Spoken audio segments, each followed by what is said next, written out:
Hey there, I'm Pastor Brian, and it's time for Questions from Kids. Maya from Boulder, Colorado asks, Is it wrong to own a lot of possessions?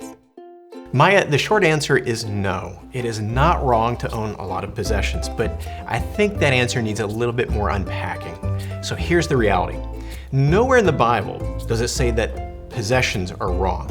It doesn't say that money is wrong. It says the love of money is wrong. And here's what that means. If possessions become our greatest treasure, then that's a problem because Christ is our greatest treasure.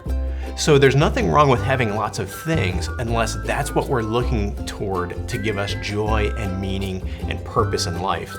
Then that's a problem. So here's a way that you can kind of evaluate if you're in a good place with the possessions God has given you. And this is true whether He's given you lots of possessions or just a little possessions or very few possessions. No matter how much you have, here's the test. Are you holding onto those things lightly, and are you being generous with them? I think for me, that's the two things I have to ask myself over and over again.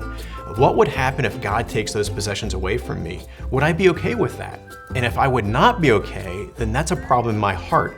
I'm treasuring those things too much. Or am I being generous with these things? Am I quick to help other people in need? Am I quick to use what God has given me for His glory and to help other people?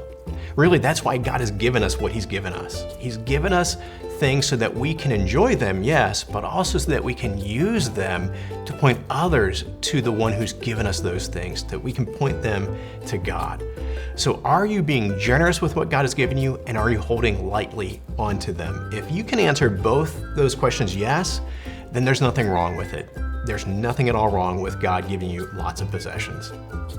So here's a question back for you. How can you use your possessions for God's glory?